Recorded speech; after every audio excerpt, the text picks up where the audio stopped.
Hello, my name is John Reynolds. On this episode of Extraordinary Life Stories, I'm talking to Mark Blundell. Mark is an ex-racing driver, having competed at the highest level in motorsport, including Formula One, IndyCar and Le Mans, winning the 1992 24-hour race.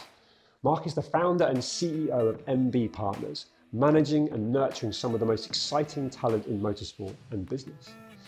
On reflection and with perspective, can Mark see key moments in his career where if he'd had a manager with experience and industry knowledge to advise him, how differently would the outcomes have been for his career? Knowing this, I wonder how much that influenced his desire to manage drivers' careers with young drivers and ultimately setting up MB Partners. As a lifelong fan of motorsport myself and having watched Mark race a number of times in F1 and sports car racing, I'm really looking forward to talking to him. Let's get into it. Mark, thank you for joining me. Pleasure. Tell me, who is Mark Blundell?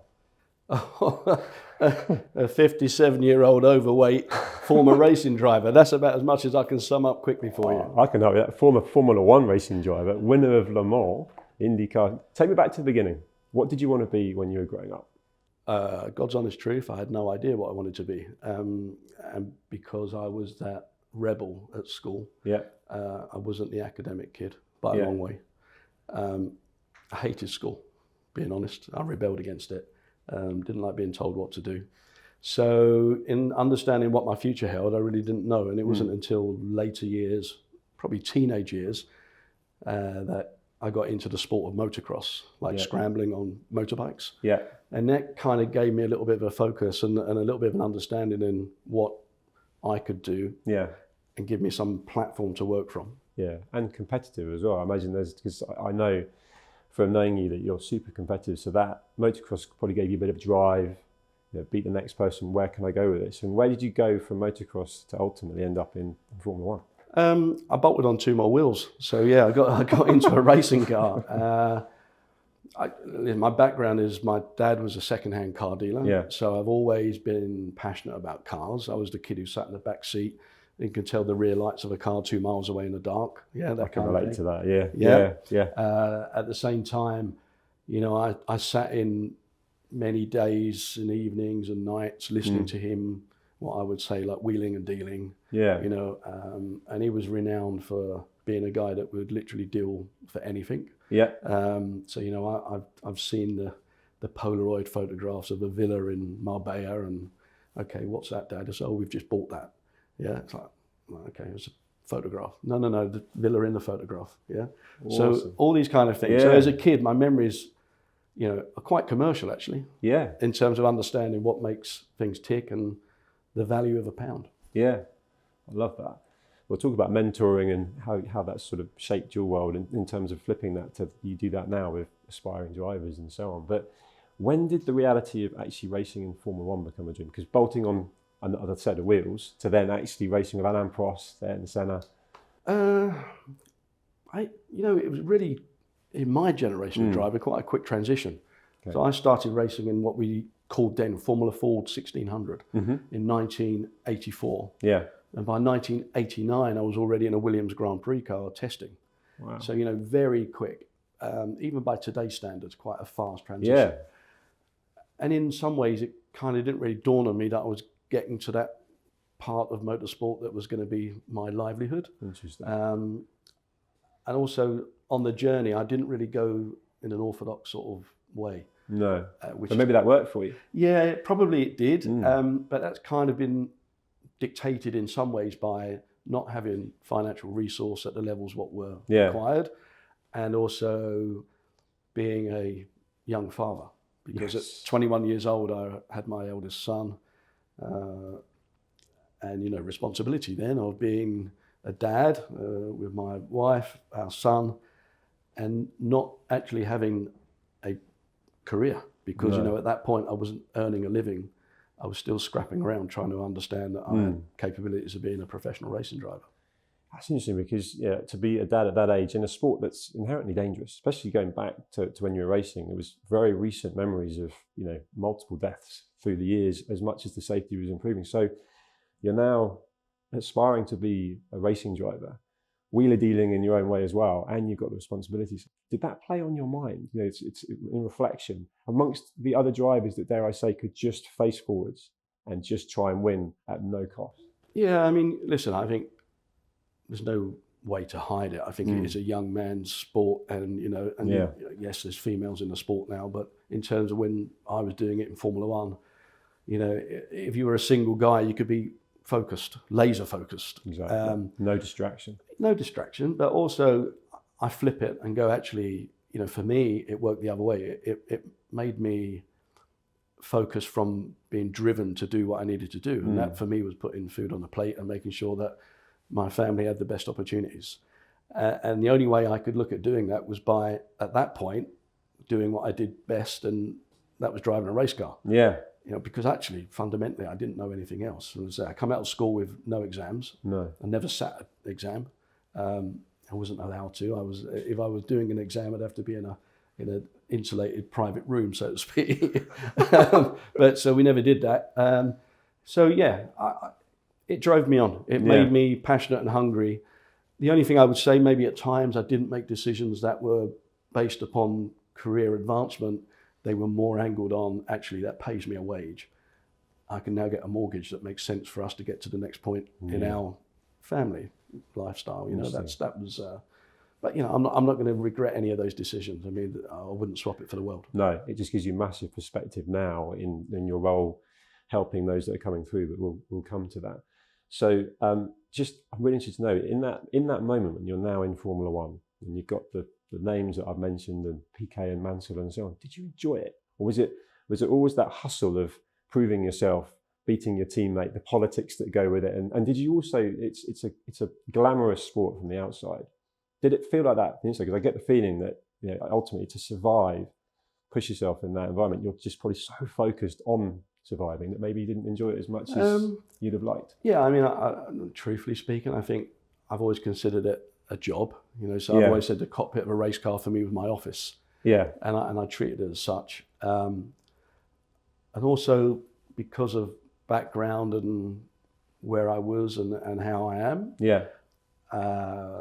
If you came to my house today, I'm pretty sure you wouldn't say, oh, this guy used to be a racing driver, because there's no real touch points about career. And that's always been the case. I've always wanted to be, when I walked through my front door, that was home. That was like my, sanity check of I've come from this world, which was full of yes and glamour and, and then I get into, oh, there's a crappy nappy, deal with that.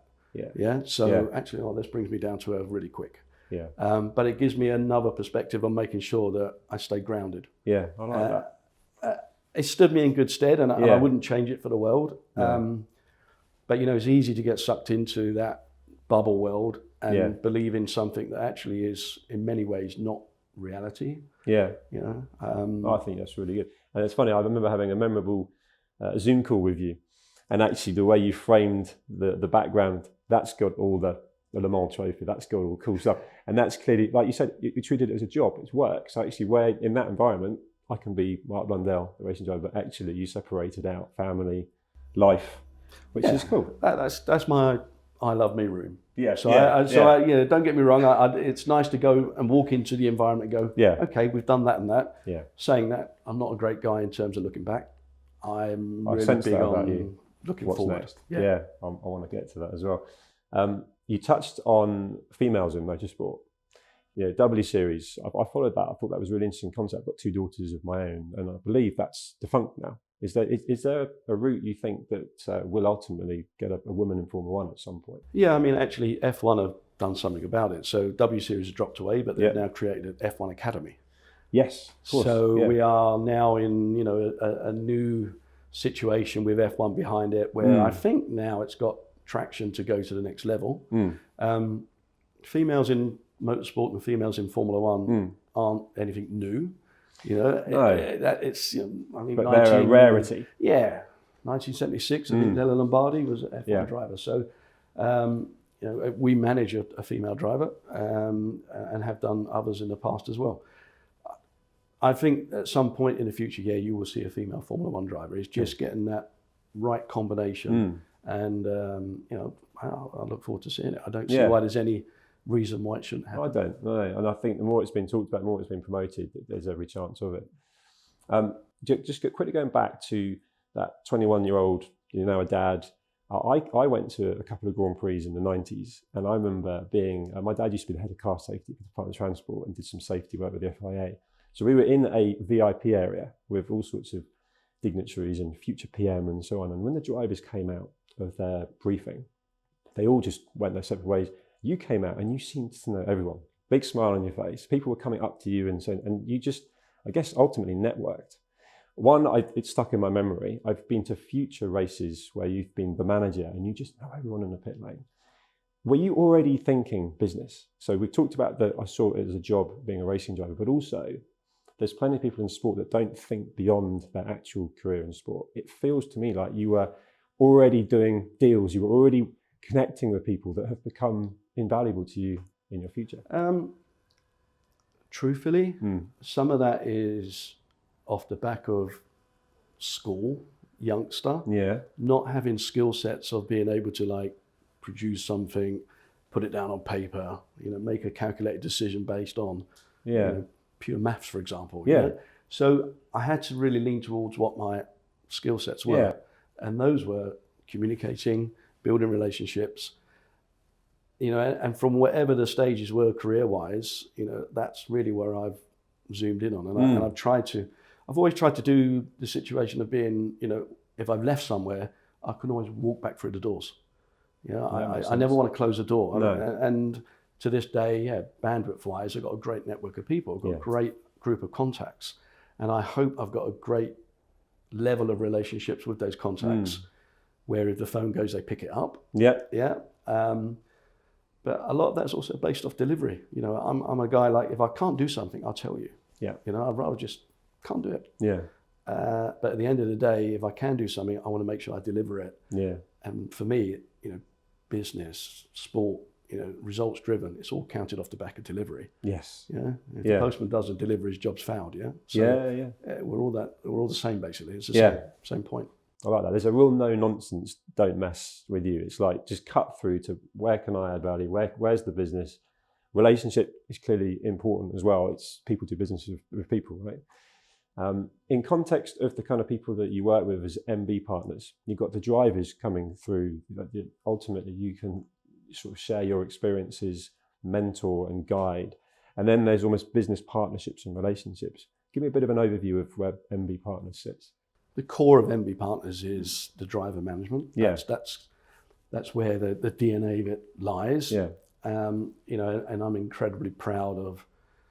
I've got Mike Conway, double world champion and Le Mans winner in sports cars. He's been with me now just over 18 years. Wow.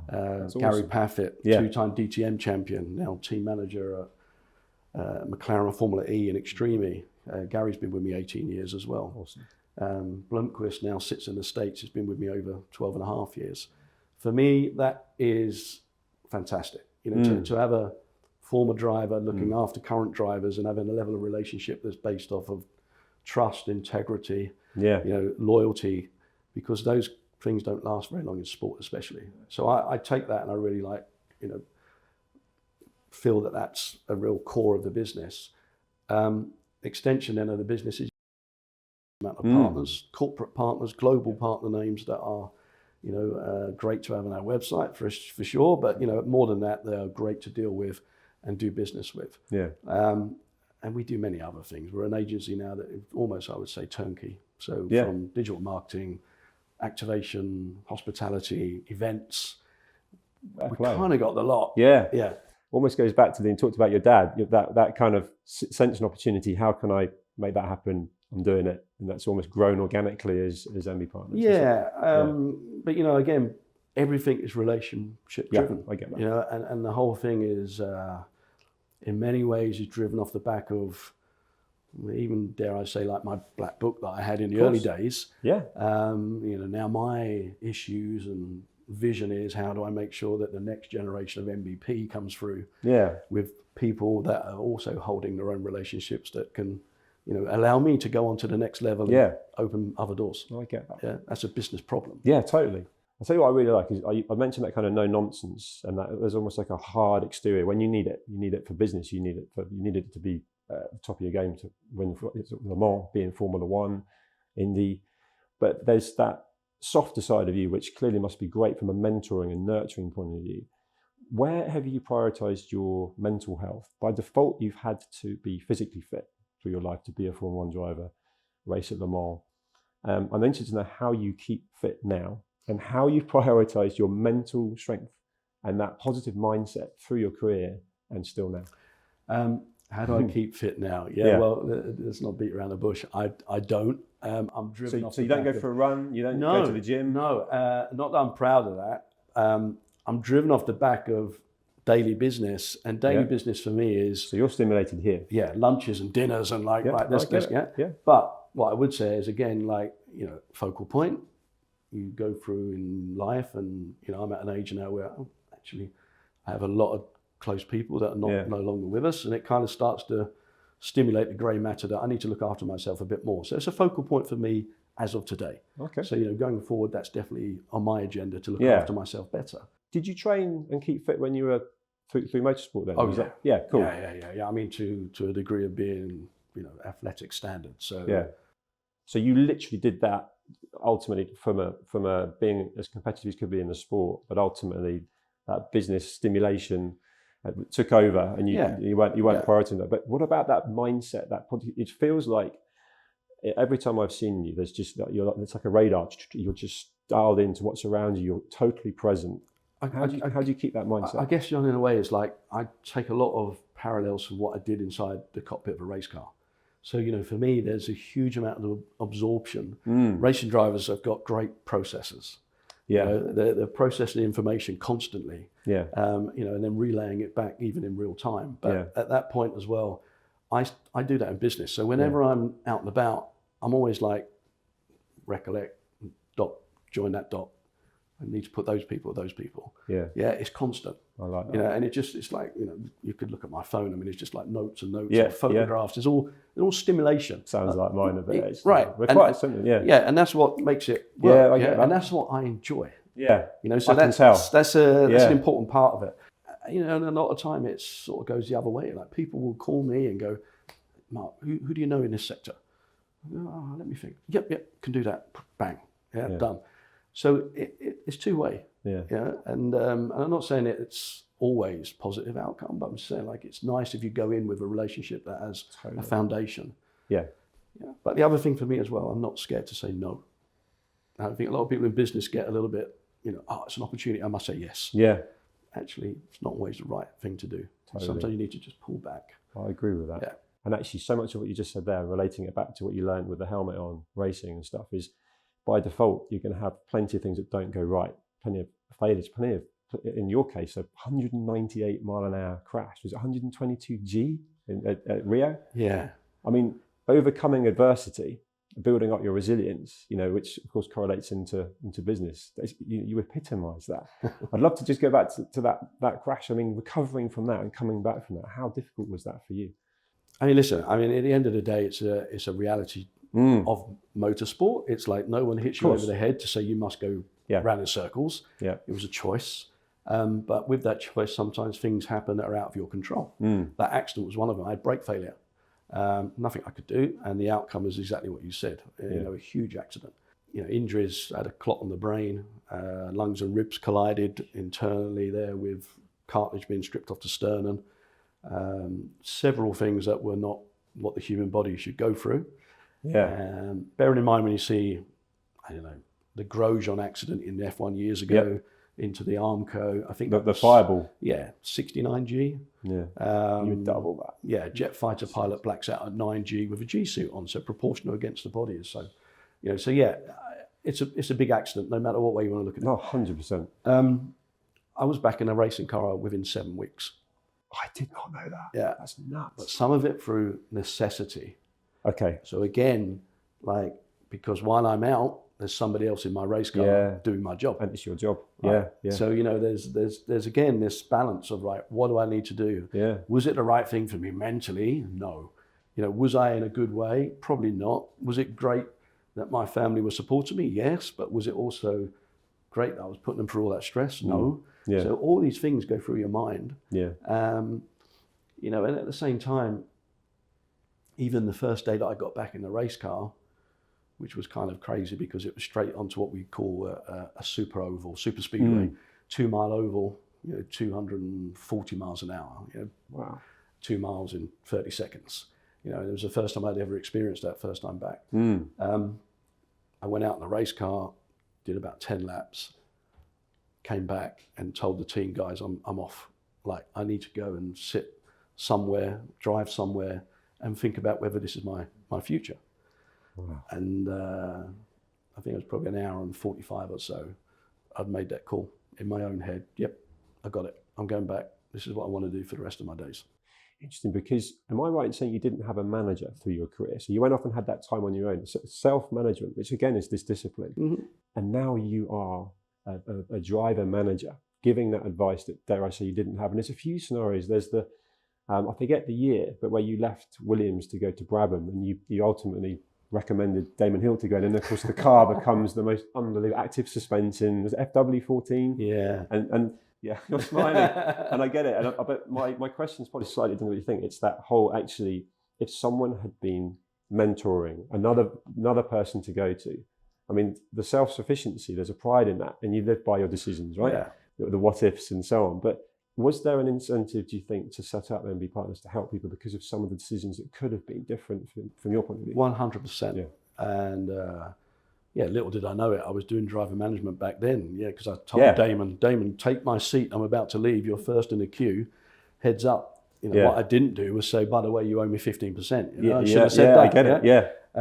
And have someone sense checking Brabham. Yeah, Damon, even in his book, he admits that I'd given the nod, you know, which is great. That's great. But I think recognition counts as something, doesn't it? It does, doesn't it? Yeah, especially with your peers. I mean, we're all good buddies as well. So, cool. Am I bitter that he's world champion? No. No.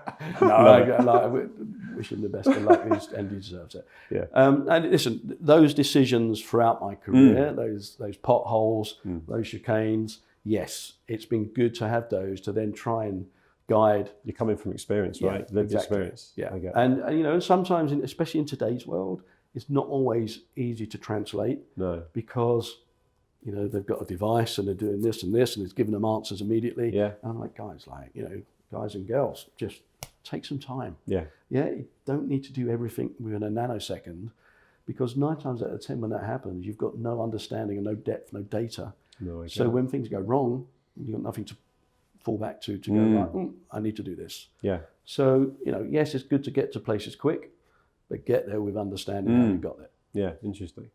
We've got to talk about Drive to Survive. My wife watches it, right? Never watched the Grand Prix. You're a businessman. You're a racing driver. You've lived through an era where there was probably a certain amount of mystique around Alain Prost and Senna and so on, and now it's literally on TV around the world. What are your thoughts on it? And just coming from my perspective, it's, you know, is it still a sport, or has it almost become a bit too much of a show? Well, for me, F1 has always been a business. Yeah. So it's always been business first, sport second. Yeah. Even in my day. Hand on heart, I've never watched an episode of Drive to Survive. Love that. Yes, I get it from a commercial standpoint, totally understand it. What's holding me back from watching it, and I don't even think I've got the time now to watch 4 series or whatever it is now, is the purest element of it from my side, because I've been inside. I don't want to watch something that's like fabricated beyond reality. So it would actually frustrate me and annoy me. I can imagine it would annoy you. Yeah. If you had a driver that was ultimately in Formula One and you're managing them, how would you deal with that? Of course, I'd have to watch it. Yeah, I'd have to watch it. I mean, like, let's be real. But cool. No, listen, it's been great for Formula One. It's exactly what you've just said. Yeah. Your wife probably didn't watch Formula One beforehand. No chance. Now she does, because she understands the personalities inside it, and it's definitely driven the North American market. I mean, it's gone way and beyond. So, you know, values have gone up with it as well. It's been a big thing for F1. My one concern with Formula One at the moment is I'm just worried that it's getting to a point of saturation, that we are too much of it too easily. Yeah. And that sort of aspirational, you know, sport of kings is kind of just getting a little bit detuned So yeah, I do worry about that. Yeah, I can agree with that. It's incredible how popular it's become, how mainstream it is now, Netflix and so on. But a lot of the purists, and I count myself in that, and obviously clearly yourself, are frustrated with how it's just that show rather than, and of course what happened at the end of was it the 21 season with Max and Lewis, and just some of the decision making. You're like, is this being done in the interest of the sport? Or are we trying to make a last lap charge when actually you've got Lewis on the wrong tyres and so on? The whole thing, there's a sport you're looking at again, this isn't right. But we're still talking about it now. Yeah. So yeah, fundamentally it did what it needs to do. I get that. Yeah. I get that. Interesting. Quick fire questions on Formula One. Who do you think's the greatest Formula One driver ever? Senna. Interesting. And you raced with him, right? Raced with him, tested with him as reserve driver for him, been on a podium with him. Yeah. As pure racing driver Sunday afternoon, somebody who's got to come from the back to the front, my money would have been on Senna every day of the week. I thought you'd say that. If you could race in any era, when would you race? I'd love to race back in like the 50s and 60s. That's the purist in you. Yeah. Would you like to be racing today? Of course. Okay, but in context of the technology in the cars and the fact that there's potentially a lot less from the driver, that's where I'm going with it. Yeah, I mean, you'd love to be racing in Formula One because it is the be-all and end-all. You know, it's the most purest of racing cars.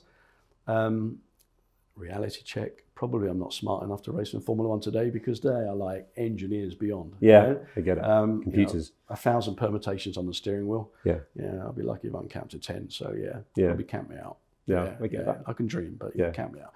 Plus I wouldn't fit. Mark, the whole kind of motorsport side of things is there's a barrier to entry financially, and then it's so popular, so many people are trying to get in. What advice would you give to an aspiring driver trying to ultimately make a success as a career? Honestly, the best advice I would give them is believe in themselves. Interesting. So many youngsters come through the door and they just don't have enough self-belief. Because if you're not going to engage with me, I'm already gone. I've switched off. Yeah. So you're setting out to do what you want to do, but every time you meet somebody, it's an opportunity. Yeah. Make sure that you engage, and that engagement comes from being confident and self-believing in where you're trying to head. Yeah. I like that. Costs nothing. Yeah. And do you help instill that as part of the? You've got to have a certain amount of that naturally, but in your capacity as that kind of coach and mentor, are you helping with that and almost sort of puffing their chest out and saying, "Come on," and feeding that? Definitely, because at the end of it, I say to them, "Look, I may manage you, but the head of the team, doesn't want to speak with me. Yeah, I'm not the star. You're the person. You need to be the you need to be the act. So come on, let's go in there and let's connect. Yeah, and let's make sure that they can't say no. Yeah, and you can only do that by being confident in your outgoing. Yeah, not always going to get a yes, but it's much more difficult to turn somebody down when they're like connecting with you and they're confident. You've achieved a lot of success, in context of in business and then ratcheting back 3 Indy wins. You won Le Mans. I mean, it's the greatest 24-hour race in the world, and 3 podiums in Formula One. Sitting here now, how would you define success? That's a question that I really struggle to answer, because what is success? Is it success in your own mind that you've achieved certain goals that you wanted to set out to do? Is it success in somebody else's perception of that? Yeah.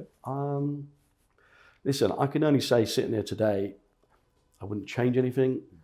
I'm happy with the outcome. More than anything, I'm happy that I'm sitting there in one piece. Yep. And, biggest thing for me is I can sit with my grandchildren and we can talk about that used to be your granddad back in the day, and just have a story there that will resonate with me till the day I die. Yeah, it's your legacy. That's success for me. I love that. And if you could choose or answer a question of what is your greatest achievement, what would that be? Sporting achievement? Yep, Probably scoring my first World Championship point in Formula One, because I know the circumstances that surrounded it and the equipment level and performance. That was a big thing. Yeah. And you're on the marker then, aren't you? Yeah. I mean, it was like, for so many different reasons. So that would be right up there. There's a lot of those sporting success stories that I can resonate with, but that would kind of be one of the big ones. Personal achievement, one, my wife. Yeah. 2 of my kids, 3 of my grandkids. Yeah, that's it. Family. I'm done. Family. Yeah. No, I love that. I've loved talking to you, Mark. I've watched you racing when I was a youngster, so it's an absolute privilege to speak to you now. So thank you for making the time to do so. Thanks, Mark. Pleasure. Cheers.